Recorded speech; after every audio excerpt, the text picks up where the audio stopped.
কল্যাণ বন্দ্যোপাধ্যায়ের অধিকার রয়েছে আমাকে নিয়ে কথা বলার, কল্যাণ বন্দ্যোপাধ্যায়ের অধিকার রয়েছে আমাকে নিয়ে চারটে কটু কথা বলার। কল্যাণ বন্দ্যোপাধ্যায় আমাকে ছোট থেকে মানুষ করেছে, আমি বড় হতে দেখেছি।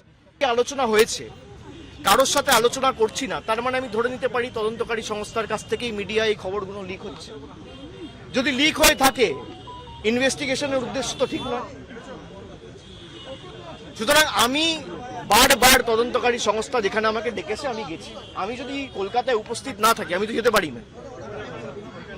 আমার সামর্থ্য অনুযায়ী যেখানে যখন প্রয়োজন হয়েছে যে মামলায় ডাকুক।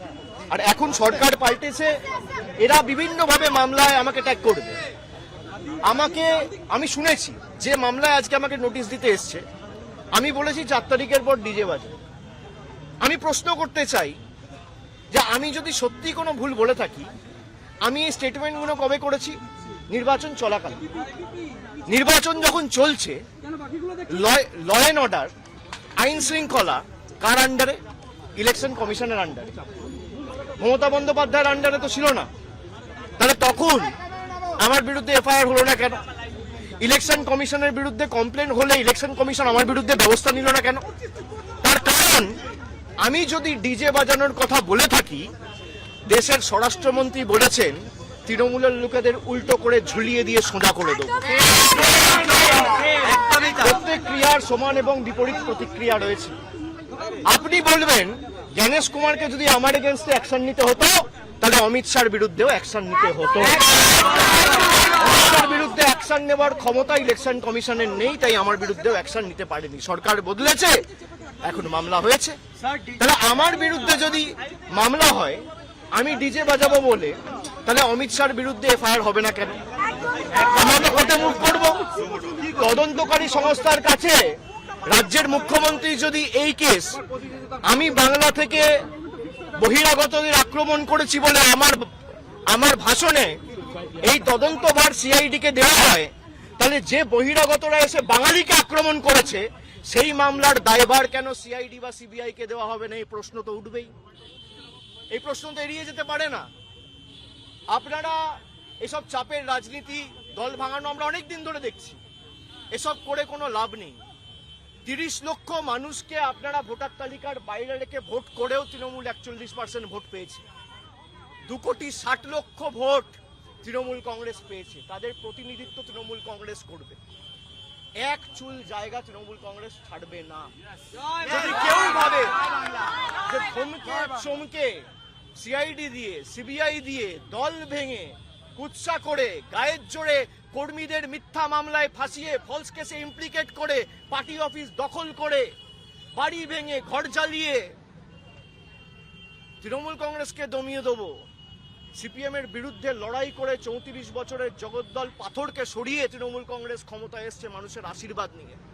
2011 সালের পরিবর্তন আর 2026-এর পরিবর্তনটা খালি একটু তুলনা করুন। মানুষের মধ্যে কোনো আবেগ নেই, স্বতঃস্ফূর্ততা নেই। 8টার পর রাস্তা শূন্য, ফাঁকা। বিজেপি বিজয় মিছিল বার করতে পারছে না। যারা বড় বড় ভাষণ দিচ্ছেন, আমি বলবো রাজনৈতিক ভাবে মোকাবিলা করুন। মানুষ যদি আপনাদের জিতিয়ে থাকে, মানুষের জন্য কাজ করুন। মানুষ বুলডোজারের জন্য ভোট দেয়নি, মানুষ কর্মসংস্থানের জন্য ভোট দিয়েছে, শান্তি শৃঙ্খলা সম্প্রীতির জন্য ভোট দিয়েছে। মানুষ উন্নয়নের স্বার্থে ভোট করুন। উন্নয়ন, দিল্লির সাথে লড়াই করে টাকা আনুন। আপনারা ভোটের আগে বলেছিলেন অন্নপূর্ণা ভান্ডার, আর ভোটের পর মানুষ দেখছে বুলডোজার। এই দ্বিচারিতা তো চলতে পারে না। আমি মিডিয়ার বন্ধুদের বলবো, কোনো স্পেকুলেশন, কোনো আলোচনা না করে যদি কেউ ভুল তথ্য পরিবেশন করেন, আমরা কিন্তু বাধ্য হব হাইকোর্ট, সুপ্রিম কোর্ট অব্দি যেতে পৌঁছাতে। আপনাদের দায়িত্ব, আপনারা সঠিক তথ্যটা মানুষের কাছে উপস্থাপিত করবেন, পরিবেশন করবেন। আপনারা রটনাকে ঘটনা বানিয়ে দেখাবেন না। আমার সাথে তদন্তকারী সংস্থার কি কথা হলো, আমার সাথে অন্য কারোর কি কথা আপনি দেখিয়ে দিচ্ছেন। আমার সাথে রাহুল গান্ধীর মিটিং হয়েছে, তৃতীয় ব্যক্তি কেউ নেই। আমি আর রাহুল গান্ধী কি কথা হয়েছে আপনারা জেনে গেছেন। আমিও মিডিয়ার সাথে কথা বলিনি, রাহুল গান্ধীও। আপনারা জানছেন কোত্থেকে? আপনারা আপনাদের মতো স্পেকুলেট করে খবর যা পাচ্ছেন বলে দিচ্ছেন।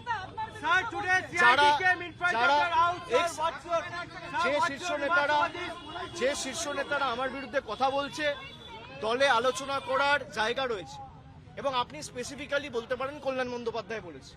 কল্যাণ বন্দ্যোপাধ্যায়ের অধিকার রয়েছে আমাকে নিয়ে কথা বলার, কল্যাণ বন্দ্যোপাধ্যায়ের অধিকার রয়েছে আমাকে নিয়ে চারটে কটু কথা বলার। কল্যাণ বন্দ্যোপাধ্যায় আমাকে ছোট থেকে মানুষ করেছে, আমি বড় হতে দেখেছি। আমি এই কথাগুলো নিয়ে খারাপভাবে নিই না। ওনার একটা ঘটনা হয়তো খারাপ লাগতে পারে, উনি বলেছেন, কিন্তু আমি আমার কোনো ব্যক্তিগত ক্রোধ বা আমার কোনো ব্যক্তিগত ক্ষোভ কল্যাণ বন্দ্যোপাধ্যায়ের বিরুদ্ধে নেই। আমি তাকে আগেও সম্মান করতাম, আগামী দিনেও করব। अब हिंदी नहीं यार बोल दिया।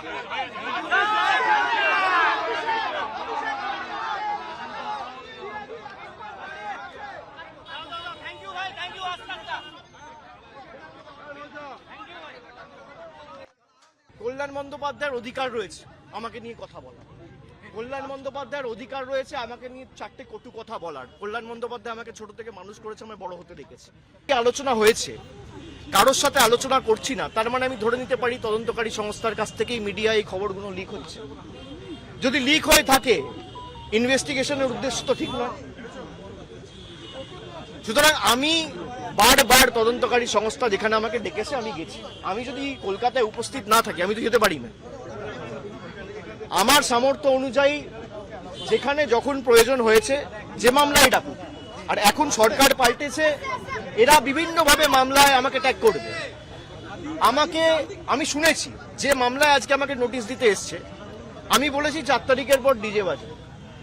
আমি প্রশ্ন করতে চাই যে আমি যদি সত্যি কোনো ভুল বলে থাকি, আমি এই স্টেটমেন্টগুলো কবে করেছি?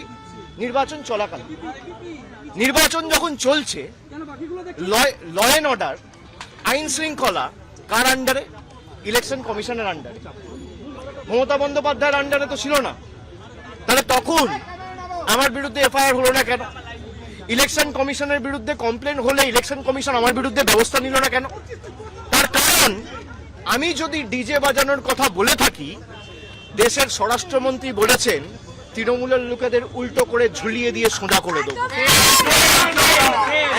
প্রত্যেক ক্রিয়ার সমান এবং বিপরীত প্রতিক্রিয়া রয়েছে। আপনি বলবেন জ্ঞানেশ কুমারকে যদি আমার এগেনস্টে অ্যাকশন নিতে হতো, তাহলে অমিত শাহর বিরুদ্ধেও অ্যাকশন নিতে হতো। অমিত শাহর বিরুদ্ধে অ্যাকশন নেবার ক্ষমতা ইলেকশন কমিশনের নেই, তাই আমার বিরুদ্ধেও অ্যাকশন নিতে পারেনি। সরকার বদলেছে, এখন মামলা হয়েছে। তাহলে আমার বিরুদ্ধে যদি মামলা হয়, আমি ডিজে বাজাবো বলে, তাহলে অমিত শাহর বিরুদ্ধে এফআইআর হবে না কেন? আমরা তো কোর্টে মুভ করবো। তদন্তকারী সংস্থার কাছে রাজ্যের মুখ্যমন্ত্রী যদি এই কেস আমি বাংলা থেকে বহিরাগতদের আক্রমণ করেছি বলে আমার ভাষণে এই তদন্তভার সিআইডি কে দেওয়া হয়, তাহলে যে বহিরাগতরা এসে বাঙালিকে আক্রমণ করেছে সেই মামলার দায়ভার কেন সিআইডি বা সিবিআই কে দেওয়া হবে না? এই প্রশ্ন তো উঠবেই। এই প্রশ্ন তো এড়িয়ে যেতে পারে না। আপনারা এসব চাপের রাজনীতি, দল ভাঙানো আমরা অনেক দিন ধরে দেখছি। এসব করে কোনো লাভ নেই। 30 লক্ষ মানুষকে আপনারা ভোটার তালিকার বাইরে রেখে ভোট করেও তৃণমূল 41% ভোট পেয়েছে। 2,60,00,000 ভোট তৃণমূল কংগ্রেস পেয়েছে। তাদের প্রতিনিধিত্ব তৃণমূল কংগ্রেস করবে। এক চুল জায়গা তৃণমূল কংগ্রেস ছাড়বে না। যদি কেউ ভাবে যে চমকে সিআইডি দিয়ে, সিবিআই দিয়ে, দল ভেঙে, কুৎসা করে, গায়ের জোরে কর্মীদের মিথ্যা মামলায় ফাঁসিয়ে, ফলস কেসে ইমপ্লিকেট করে, পার্টি অফিস দখল করে, বাড়ি ভেঙে, ঘর জ্বালিয়ে তৃণমূল কংগ্রেসকে দমিয়ে দেবো, সিপিএম এর বিরুদ্ধে লড়াই করে 34 বছরের জগদ্দল পাথরকে সরিয়ে তৃণমূল কংগ্রেস ক্ষমতায় এসছে মানুষের আশীর্বাদ নিয়ে। 2011 সালের পরিবর্তন আর 2026-এর পরিবর্তনটা খালি একটু তুলনা করুন। মানুষের মধ্যে কোনো আবেগ নেই, স্বতঃস্ফূর্ততা নেই। 8টার পর রাস্তা শূন্য, ফাঁকা। বিজেপি বিজয় মিছিল বার করতে পারছে না। যারা বড় বড় ভাষণ দিচ্ছেন, আমি বলবো রাজনৈতিকভাবে মোকাবিলা করুন। মানুষ যদি আপনাদের জিতিয়ে থাকে, মানুষের জন্য কাজ করুন। মানুষ বুলডোজারের জন্য ভোট দেয়নি, মানুষ কর্মসংস্থানের জন্য ভোট দিয়েছে, শান্তি শৃঙ্খলা সম্প্রীতির জন্য ভোট দিয়েছে। মানুষ উন্নয়নের স্বার্থে ভোট করুন। উন্নয়ন, দিল্লির সাথে লড়াই করে টাকা আনুন। আপনারা ভোটের আগে বলেছিলেন অন্নপূর্ণা ভান্ডার, আর ভোটের পর মানুষ দেখছে বুলডোজার। এই দ্বিচারিতা তো চলতে পারে না। আমি মিডিয়ার বন্ধুদের বলবো, কোনো স্পেকুলেশন কোনো আলোচনা না করে যদি কেউ ভুল তথ্য পরিবেশন করেন, আমরা কিন্তু বাধ্য হব হাইকোর্ট সুপ্রিম কোর্ট অবধি যেতে পৌঁছাতে। আপনাদের দায়িত্ব, আপনারা সঠিক তথ্যটা মানুষের কাছে উপস্থাপিত করবেন, পরিবেশন করবেন। আপনারা রটনাকে ঘটনা বানিয়ে দেখাবেন না। আমার সাথে তদন্তকারী সংস্থার কি কথা হলো, আমার সাথে অন্য কারোর কি কথা আপনি দেখিয়ে দিচ্ছেন। আমার সাথে রাহুল গান্ধীর মিটিং হয়েছে, তৃতীয় ব্যক্তি কেউ নেই, আমি আর রাহুল গান্ধী। কি কথা হয়েছে আপনারা জেনে গেছেন। আমিও মিডিয়ার সাথে কথা বলিনি, রাহুল গান্ধীও। আপনারা জানছেন কোত্থেকে? আপনারা আপনাদের মতো স্পেকুলেট করে খবর যা পাচ্ছেন বলে দিচ্ছেন। যারা যে শীর্ষ নেতারা আমার বিরুদ্ধে কথা বলছে, দলে আলোচনা করার জায়গা রয়েছে। এবং আপনি স্পেসিফিক্যালি বলতে পারেন কল্যাণ বন্দ্যোপাধ্যায় বলেছে। কল্যাণ বন্দ্যোপাধ্যায়ের অধিকার রয়েছে আমাকে নিয়ে কথা বলার। কল্যাণ বন্দ্যোপাধ্যায়ের অধিকার রয়েছে আমাকে নিয়ে 4টে কটু কথা বলার। কল্যাণ বন্দ্যোপাধ্যায় আমাকে ছোট থেকে মানুষ করেছে, আমায় বড় হতে দেখেছে। আমি এই কথাগুলো নিয়ে খারাপভাবে নিই না। ওনার একটা ঘটনা হয়তো খারাপ লাগতে পারে, উনি বলেছেন, কিন্তু আমি আমার কোনো ব্যক্তিগত ক্রোধ বা আমার কোনো ব্যক্তিগত ক্ষোভ কল্যাণ বন্দ্যোপাধ্যায়ের বিরুদ্ধে নেই। আমি তাকে আগেও সম্মান করতাম, আগামী দিনেও করব। अब हिंदी नहीं यार बोल दिया।